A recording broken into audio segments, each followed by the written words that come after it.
guys. Today I wanted to try these Gansai Tandy paints by Kuretake.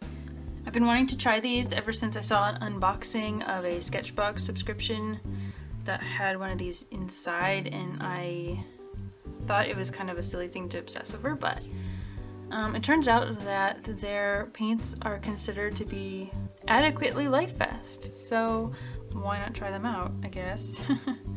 I already took it out of the plastic because I wanted to showcase the incredibly superficial reason why I wanted these paints. It's because the box is so beautiful. Look at it. It looks so fancy. And this is just the label that tells you all the colors that are in it, including white and black, which is kind of meh. But yeah, this is the 24 color set. So we've got this nice swatch chart on the inside, and it's covered by this plastic thing, which I hear some people are actually using as a palette. I don't think it would work very well as a palette because you really need it to be white in order to see anything, but it would work on my desk. And a lot of people complain about the packaging because the paper would get wet, which is probably true if you used it like this. I think you're intended to take them out, which is kind of, it seems kind of cumbersome to me, but that's what I wanted to try out. I wanted to see how practical it really is, or how messy it really is. Would I really take all of these out to use them? Maybe. I probably only really use a select few anyway.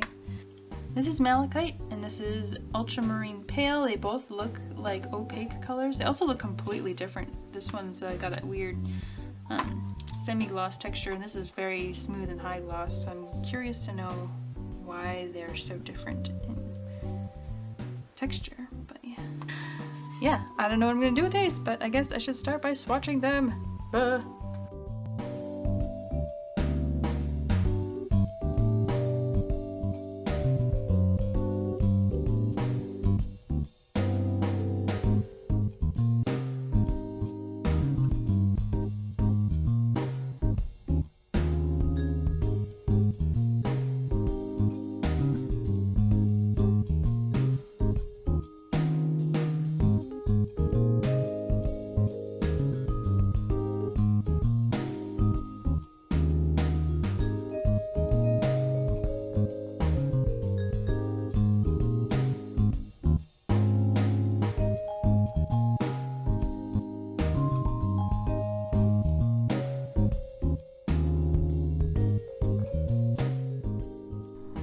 Okay, so I'm going to do some really basic testing of these paints on watercolor, as one does.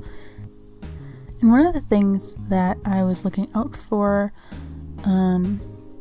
is in reference to some comments online that these paints are less watercolor-like and more gouache-like, in that they aren't as transparent or something.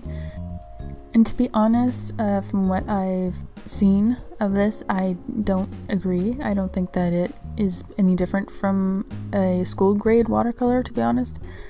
I don't know, it seems pretty darn transparent to me.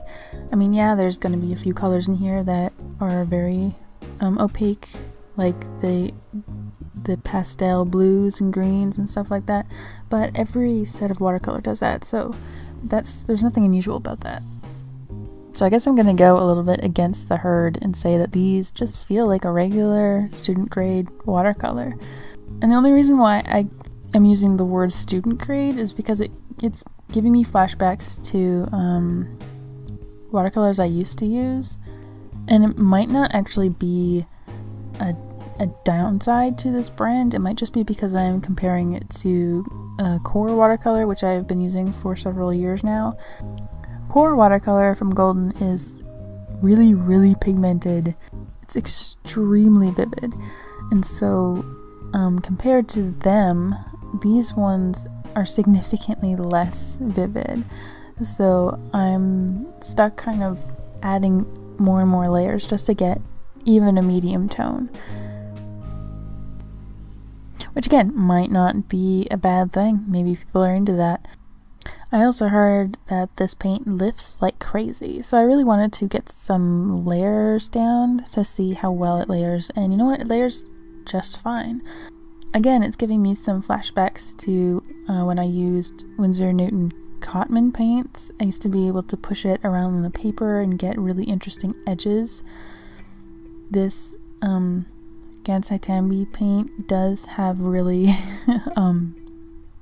noticeable watery edges, and it might just be, maybe I'm using it wrong. Maybe it is something that happens if you use too much water, for example. It pushes the pigment out.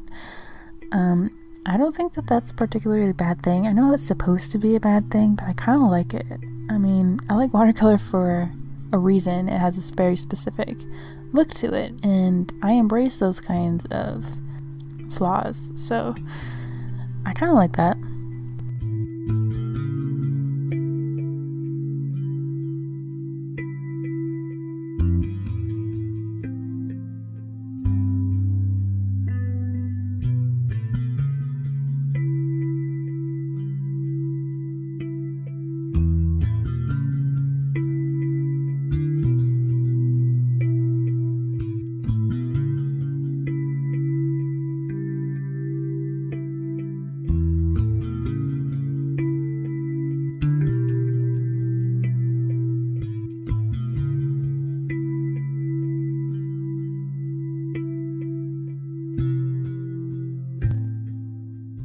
So after I'm done playing, I decided to do a landscape study with them, and I used Yupo, which was kind of an afterthought.